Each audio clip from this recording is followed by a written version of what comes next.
Welcome, friend. Would you like to hear a tale? Within the everlasting ocean of the cosmos, veiled behind giant gas clouds, lies a spiral galaxy, home to billions of stars of all colors and sizes, most impressive being the dense spherical bulge of light at its center. At a far edge of this ever-twisting dance of light shines a brilliant star. Distant from its kin, seems to shine brighter amongst the edge of the galaxy's light that diffuses into the void of the astral.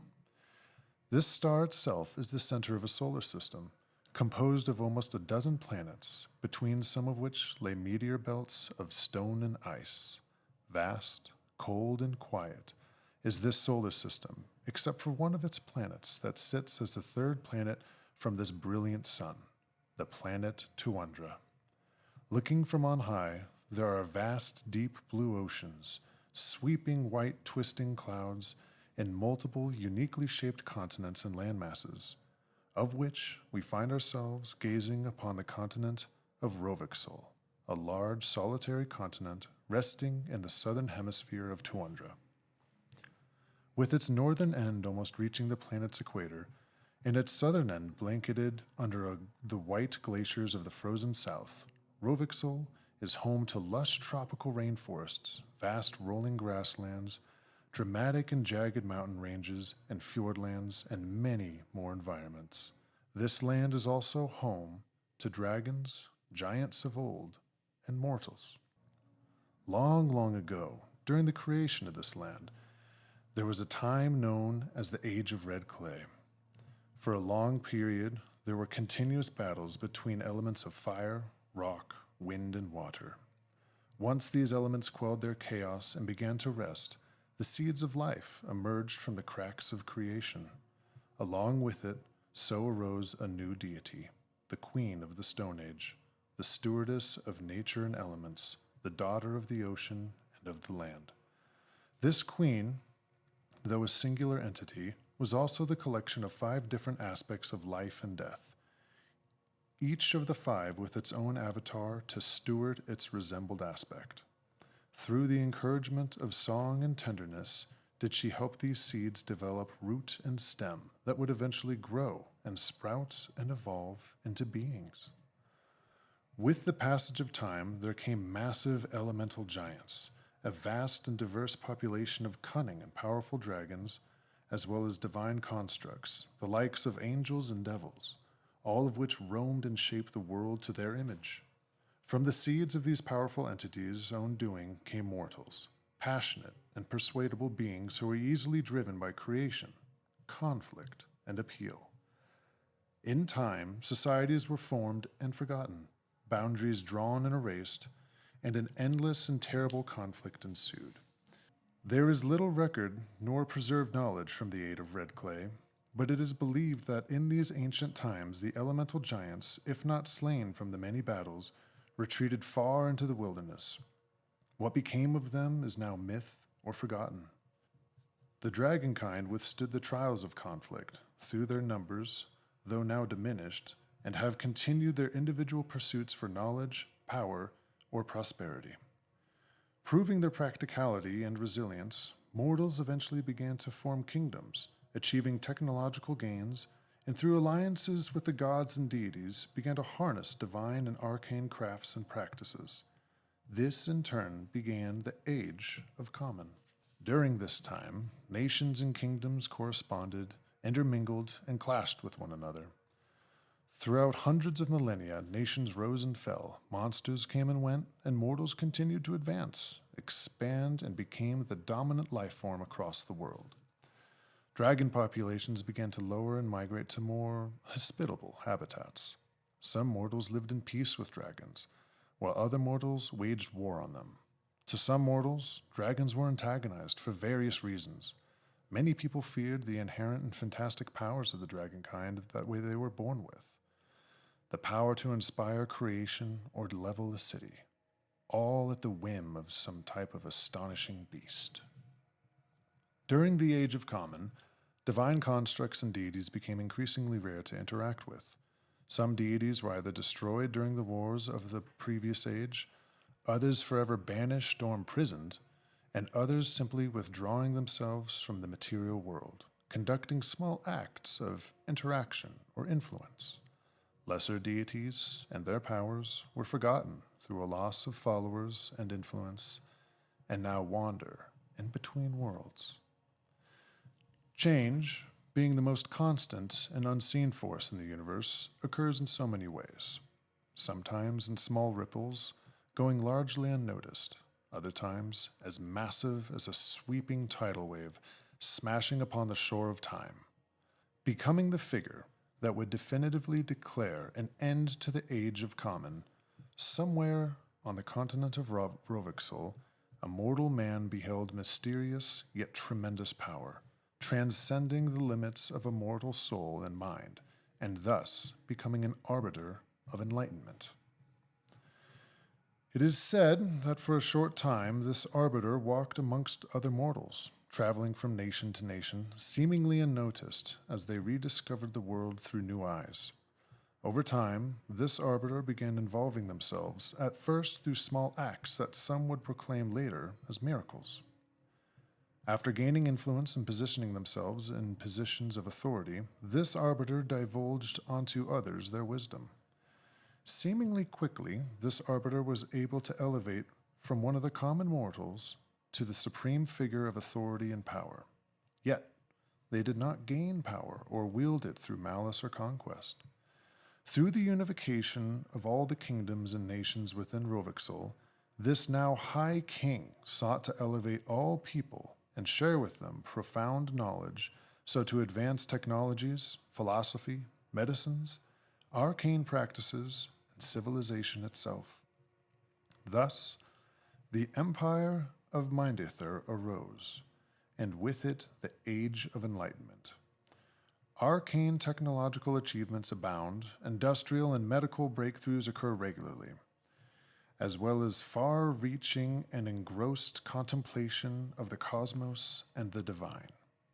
Such were the achievements that the ability to send oneself to another plane of existence became possible, revealing unknown potential mysteries and boon from beyond. As a citizen of this rising empire, one lived comfortably and was no longer fearful of the evils that plagued history. Forming a symbolic union, the High King married a powerful sorceress from another kingdom across the sea, and from this union, the royal family was born. Members of the royal family, seemingly innate with grand arcane ability and stately knowledge, were all gifted with the mysterious increased lifespan and delay in natural aging for other mortals. Alongside the High King, all other members of the royal family, even the children, held high stations in the rulership of this new empire. Though many other nations, kingdoms, and entities lived in alliance with the Empire of Mindther, there were those who saw the empire as a target, a threat, or a treasure to take. Vast and advanced was the arsenal of Mindther that repelled many a foe, but none more devastating and daunting than the plated legion of Triturion Knights. Under the most severe of secrecy and scrutiny did the royal family itself blend elements of the arcane and divine with the practice of contemporary medicine and engineering to produce en masse the perfect warrior. Standing well over the height of the tallest mortal man, broad of shoulder and possessing great strength in both mind and body, a Triturion was a champion at the art of combat and proficient in the practices of the arcane. Donned with thick plates of state-of-the-art armor and wielding spellbound armaments, a single Triturion warrior was imposing enough. Overwhelmed were the enemies of the Empire as they were shattered against the plated legion. The wealth of Mindther's knowledge was shared with surrounding kingdoms. Alliances were formed, trade increased, and the civilizations of Tuandra began to truly prosper. Though the nations were already developing and advancing on their own, an alliance with the Empire of Mindther promoted greatness to all. Though abyssal influence or mysterious incursions, strife, conflicts, and terrible things from the shadows of mortals' nature still occurred, life for mortals vastly improved, generation by generation. In this age of enlightenment that spanned across the seas and lands of Tuandra, at the center of all of it was Mindther, and at the center of the empire was the royal family. Though it was not to last, for the unknown forces of change maintain an unyielding persistence. It started with what was known as the Blast, a cataclysmic force that without warning quickly erupted and swept over the entire continent of Rovaksole, resulting in nearly ultimate destruction of the Empire of Mindther. The blast shock wave and thundering destructive potential vaporized entire cities, disintegrated forests, and reshaped entire landscapes, and killed hundreds of thousands. The blast's destruction reached over the length of the ocean and impacted neighboring allied kingdoms. From the ruinous eruption rocketed large, sharp, jagged, obsidian-looking rocks, some the size of castle towers that would later come to be known as Orthorian structures.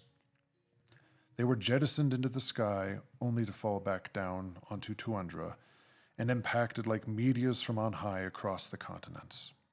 It was all quickly realized that these glassy black structures emitted a continuous spout of toxic shadow into the surrounding atmosphere.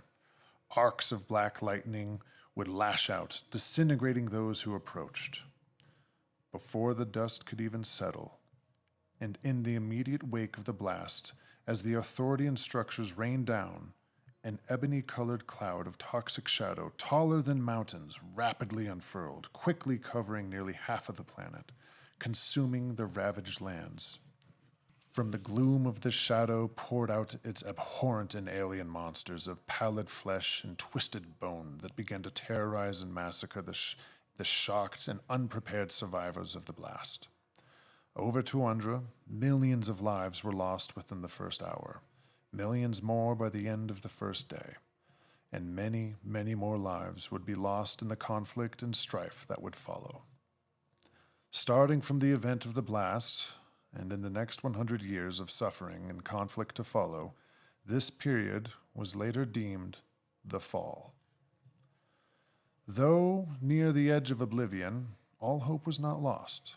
Quickly organizing after the initial event of the Fall, surviving kingdoms, tribes, and entities across the world joined forces to fight back against the darkness and rid the world of this new and wretched evil. The divine gods directly involved themselves in this reclamation and helped the survivors and victims of the world push back the darkness while also destroying thousands of Orthorian structures during the conquest. This conquest, which lasted 110 years, became known as the Containment, and unifying cause with one goal: cleanse the world of the alien shadow. The Allied forces were successful in reclaiming much of the world, but learned that they could not wipe this evil from the world itself. Due to its geographical isolation, the region of the world surrounding Rovaksole was so heavily covered in shadow that the Allies considered it too far gone. So instead, the divine gods created a barrier around Rovaksole, containing the evil within. If the Allies could not rid the world of its evil, at least they can contain it to only a smaller portion of the world. Locked behind the divine powers, Rovaksole was then cut off from the rest of the world. Left for uncertainty, Rovaksole, once the beating heart of a developing world, was now left to fend for itself in darkness. For those who survived the initial event of the Fall, life was now a living hell. For the next several hundred years, a period later known as the Strife, life for a survivor was a constant battle. Famine, disease, battling monsters of the shadow, avoidance of areas with Orthorian structures, betrayal from fellow comrades, and a resurrection of the foul creatures and deities of bygone times. It was during this time that the phenomenon known as the snap would begin, occurring without warning, at any time and any place. There first would be the sound of an ear-shattering snap, a brief tear in reality, a gate from which the pallid, fleshed monsters of the shadow would emerge and wreak havoc. A snap could occur anywhere, without rhyme or reason. though it was observed that snaps appeared to happen more frequently in areas that had large structure of concentrated amounts of Orthorian. For any survivor, it appeared as a time of desolation and abandonment of mercifulness, though in the darkness of this time, one candle did shine. Much like how the cause of the fall is shrouded in mystery, so is the cause of the survival for the small port city of Stormcend, on the western coast of Rovaksole. Record says that as the initial blast reached and roiled through Stormcend, mere moments after, an unforeseen large arcane shield dome formed over the entirety of the city, preventing further destruction within and redirecting the blast as would a river flow around a boulder. In the days to follow, survivors within the now magically protected city of Stormcend provided much-needed aid to wanderers emerging from the chaos of the countryside. In addition to protecting the city from the initial destructive forces of the blast, it appeared that this new arcane dome also warded off snaps from occurring within. The monumental and commanding Mindther military forces, with its legions of Triturion warriors, were now mere fragments of what once was.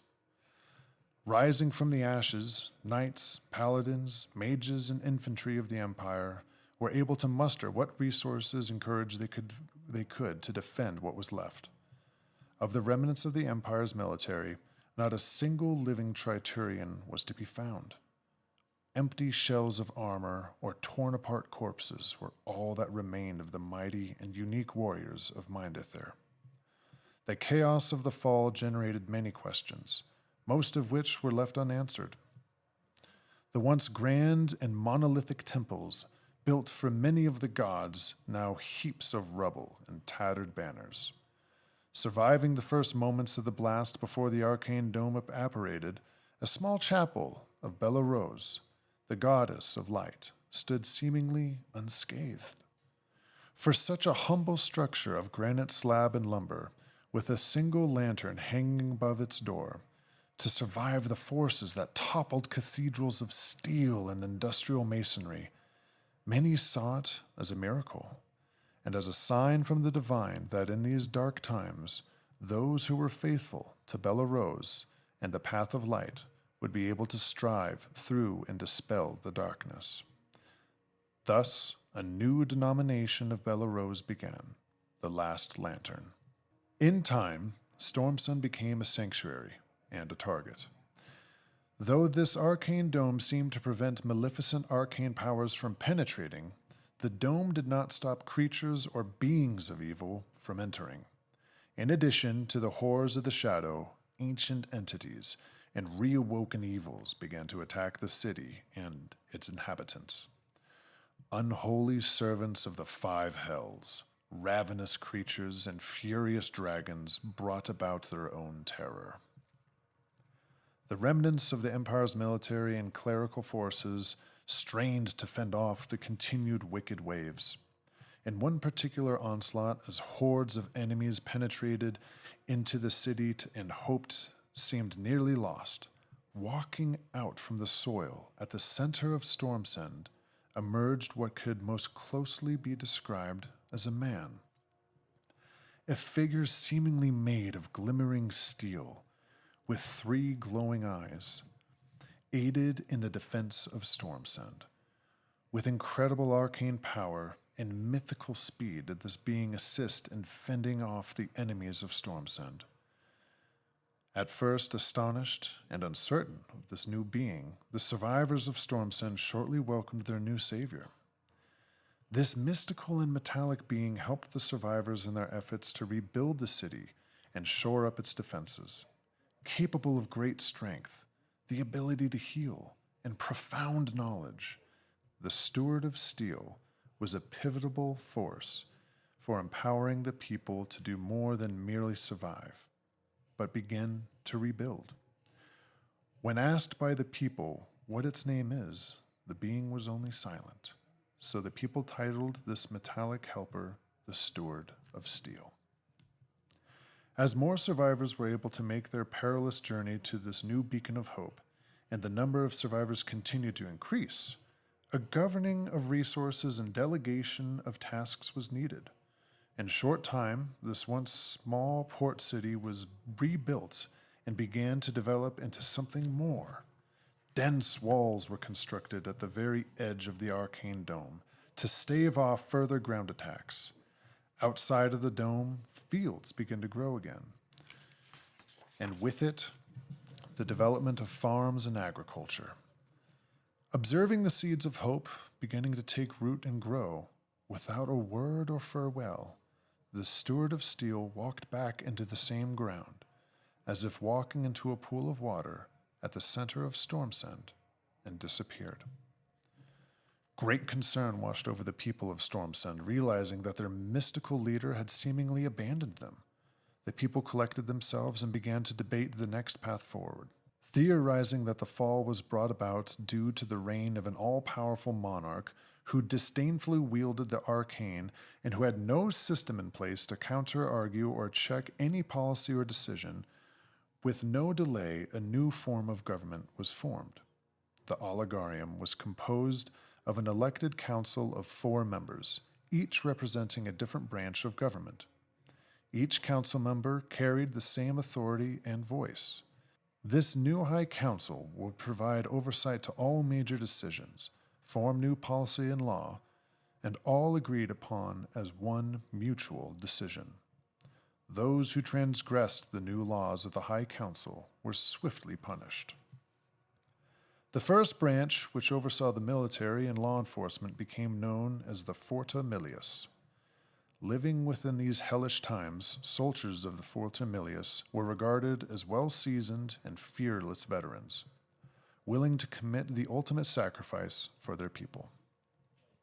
Speculating that certain deities or arcane practices gave rise or even triggered the fall, certain religions, rituals, and magical enactments were outlawed, being considered treasonous and heretical henceforth. All permitted religions and pantheon worship became regulated and facilitated through the holy and religious Amos Eidram, the second branch. Education, oversight, and the practice of the arcane became carefully administered by the third branch, known as the Librarium. Though practice of the arcane was not forbidden in the Oligarium, it became heavily regulated through the establishment of permitting for types of schools of magic and higher arcane practices. Additionally, the Librarium also became the accumulator and record keeper of historical artifacts and knowledge, ever trying to safely replicate the lost and forgotten technologies from Mindther. The fourth branch was the smallest, yet intentionally the most powerful. The branch known as the Centivian became the ever-watchful guard for the inner workings of the Oligarium. While the Forta Milius protected the Oligarium from the forces of evil on the outside and practiced enforcement of common law within the state, the Centivian worked in the shadows, monitoring all branches and citizens of the Oligarium for signs of corruption or heretical doings. Whereas a criminal would be brought before a justice of the Forta Milius for sentencing, a heretic would succumb to the unregulated devices of authority facilitated by the Centivian and likely never seen again. And so began the rise of the Oligarium, the pivotal and soon powerful government that prompted and administered the Age of Rebuilding. This new age began some roughly 400 years before the current day. Initially, much of the lands of Rovaksole were still considered too dangerous, as snaps would occur without warning. Creatures of malice and shadow roamed the wilds. Unholy cults rose, and feral dragons furiously guarded their territories. With determination and holy purpose, the land surrounding Stormcend began to be reclaimed. Through great effort of sacrifice, with each Orthorian structure and pallid monster destroyed, the shadow would dispel, giving way to recovery of lands and resources previously lost. The great effort of the rebuilding required more than just the might of the 4 branches of the Oligarium. It demanded the devotion of all peoples within Stormcend. Everyone, every place, everything has purpose to serve the greater good. Farmers to grow, miners to extract, masons to build, all for the cause. Though formidable and valiant the Fortimalius was, the citizens of Stormcend never let down their guard since reclaiming the then small city, understanding what it took just to get back to where they were. Citizens of Stormcend formed what became known as the People's Militia, a volunteer group of brave individuals who would stand with the defending forces of Stormcend when needed, or otherwise contract themselves with the Oligarium to accomplish needed tasks or quests. The more Stormcend grew, the deeper and wider the mines developed underneath the city. In time, municipality and commerce spread into the excavated mines, thus creating the immense and shadowed undercity of Stormcend. Though it had been many years since the Steward of Steel had walked back into the lands below the city, their influence and impact did not dispel to all. As the mines of Stormcend grew deeper, certain miners, blacksmiths, and scholars formed a small underground society, a society dedicated to perfecting metallurgy, smithing, and technological arcane development. At first deemed a benign cult by the Oligarium, this society was soon sought after by the Oligarium for the fabrication of industrial and military goods made from metals. This cult, whom worshipped the Steward of Steel as their deity, became known as the Instrumotus, and eventually became the fifth branch of the Oligarium. Through the rebuilding, pockets and strongholds of other survivors were found and brought into the fold. Eventually, the forces of another surviving city to the east were found. The surviving city of Danheim, brought close to ruin from the fall, had formed a new monarchy and rebuilt itself, beginning as its own efforts to stave off the darkness. Understanding the shared interest of freeing Rovaksole of shadow and monster, the state of the Oligarium and the kingdom of Danheim formed an alliance. Proceeding with this alliance under the banner of rebuilding, two mortal armies charged forth together into the forgotten lands of shadow. After the alliance was formed, 4 other groups of mortals were found in only a few years, seemingly forming new societies in various locations throughout the lands. These 4 groups weren't just surviving in the chaos of the wilds, but were living and fending for themselves. The Alliance offered to bring these new societies into the effort of the rebuilding and include them into their state or kingdom. Through discourse and at times negotiation, each of these societies agreed with the effort of the rebuilding to rid the lands of evil and darkness, but to do it in a way these new societies saw appropriate. Not by wielding the power of holy purpose and conquest under the banner of a specific deity such as Bella Rose, but through stewardship and reclamation, as is the way of the Queen of the Stone Age. All of them as well refused to join the Oligarium or Danheim, and declared themselves 4 separate nations: the Onigale, the Shaviri, the Emiwok, and the Arishad. The nations were not enemies to the Alliance, rarely ever provoking small spouts of open combat, but rather maintained a cautious relationship that resulted in infrequent trades of resources and dialogues of national matters. For the most part, citizens of the Alliance were bewildered by the nation's willingness to remain in the wilderness. Both governing bodies of the Alliance were wary of the collective nation's open and unchecked elemental and our otherwise unknown arcane practices.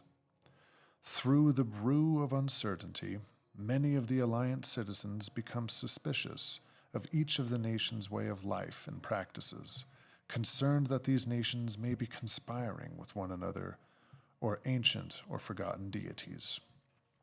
Though these 4 nations each had a unique society, mainly influenced by a different landscape of the regions they inhabited of Rovaksole, they were all devoted practitioners to the way of the Queen of the Stone Age, with certain nations that would laud one of the 5 aspects of the Queen. That specific aspect of the Queen would be that nation's strongest avenue of appreciation and devotion to the Queen of the Stone Age, Mother Land and Father Ocean. Of the four nations, there is the proud people of the Emiwok, the nomadic nation who call the Hila mountain range home. Many miles north of the Oligarium, this is a mountain range of dense coniferous forests, steep rocky canyons, and a few active volcanoes with ever-present smokestacks. To navigate the passes through this mountain range on foot is said to be difficult, but made severely dangerous by the presence of the giant reptilian Gila monsters and the red dragons, who also call this mountain range home. Perhaps it is the Emiwok's worship of the Great Reclaimer, one of the 5 aspects of the Queen of the Stone Age, the aspect of fire, strength, and renewal through flame, that draws this people to a land of fire-breathing monsters and churning volcanoes. How they safely inhabit this land without fear of attack from the red dragons is a mystery.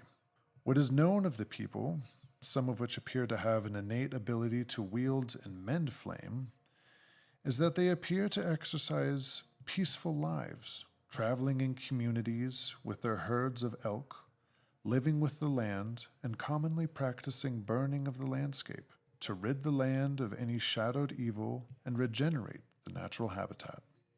What's more, the warriors of the Emiwok are famously known for 3 attributes: their ability to quickly maneuver through the forest's canopy, their unique battle dress adorned with modified elk skull helmets and capes made from coniferous bows and needles, and finally, their expertise and ferocity in close range or hand-to-hand combat. Typically keeping to their own communities, the Emiwok will dispute or, at times, lethally defend their claimed land from the Oligarium, which is seemingly always trying to extend its own territory and claim of resources, such as timber. Further north, concealed within the vast and treacherous deserts of the Shanto Badlands, are the people of the Arishad. The Shanto Badlands, or the Northern Desert, constitutes approximately 1/3 of the continent of Rovaksole, an unforgiving, hot, dry, and sun-baked landscape composed of arroyos, canyons, scattered buttes and dunes that offer scarce water or vegetation. The wildlife that inhabits these badlands are considered as lethal and unforgiving as the scorching sun that bakes the landscape. Any who would willingly choose to live in such a hostile environment are themselves hardened from such an existence, and such is the way of the Arishad. Many credit this type of life as to why the Arishad have their distinctly colored eyes of either dark gray or bronze. Of the 4 nations, the Arishad are considered the most hostile, highly territorial and seclusive. Never interacting with the Alliance, or much less the other nations, members of the Arishad are rarely seen outside of the Badlands. Due to their expertise in camouflage, they are hard to detect within the desert, further reinforcing their supreme lethality of archery. All people and creatures of Rovaksole understand one certainty: to traverse into the Shanto Badlands is certain death.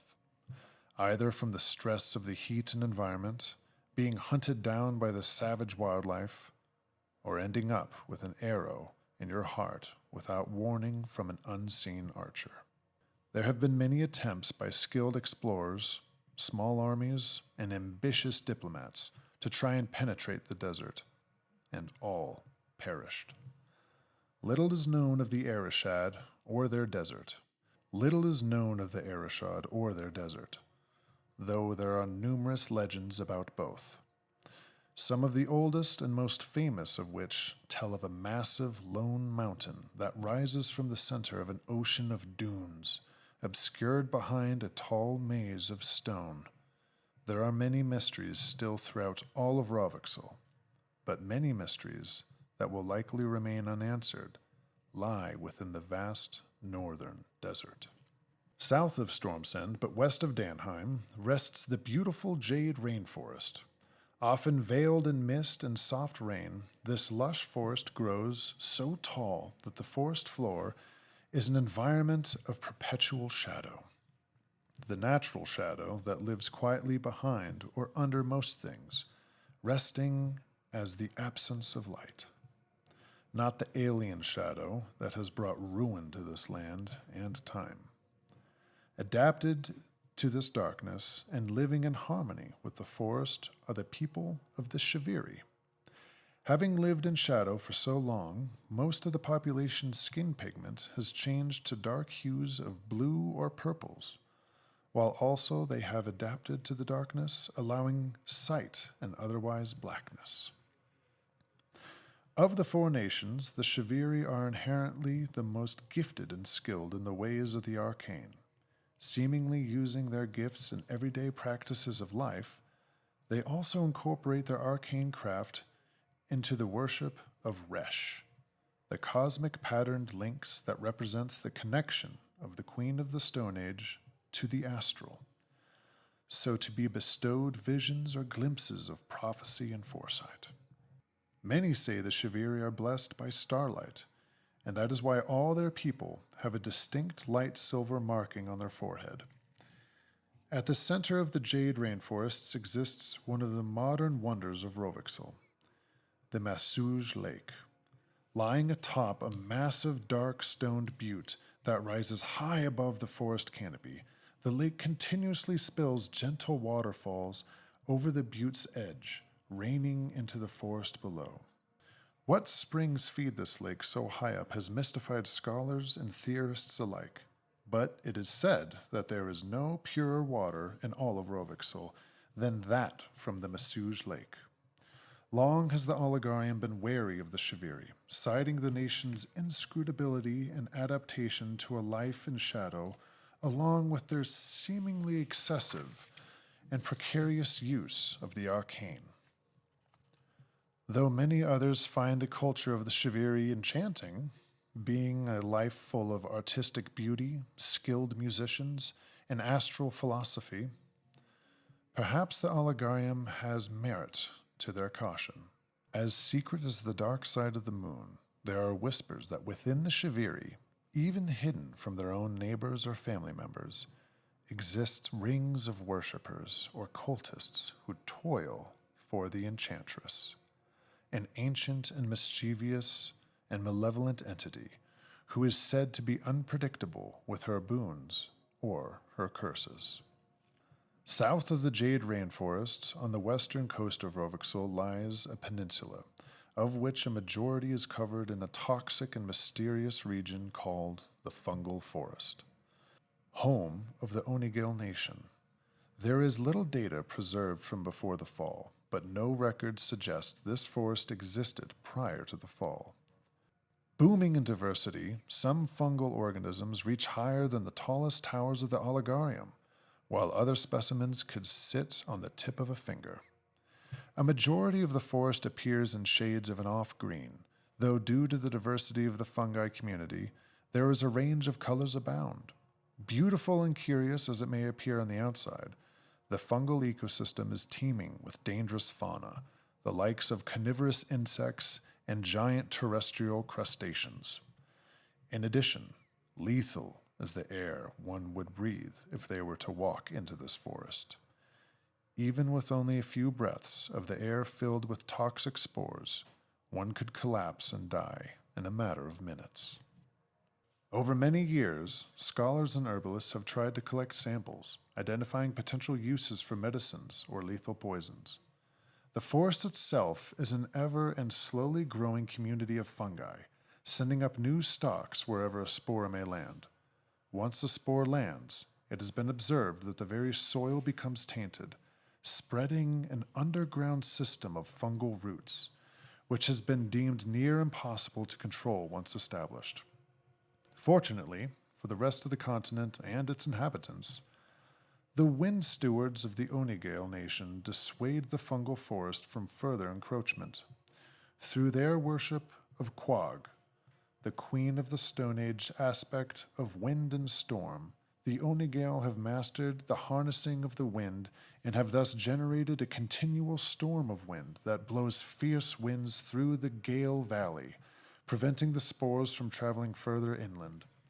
Whereas the other three nations, for the most part, maintain isolation from the alliance, the Onigale openly trades and interacts with the Allegarium and Danheim. After the nightmarish events of the fall, not all people had a sense of hope and aspirations for rebuilding or remaking. From the horrors of the near apocalypse, some survivors had something else awaken inside of them. Madness and a vacuum of stability brought rise to copious wicked cults and tyrants. Many rose and fell, but by modern times, none else could claim the might or the sense of trepidation than the two prime cults, the Crimson Bone and its arch-rival, Putra.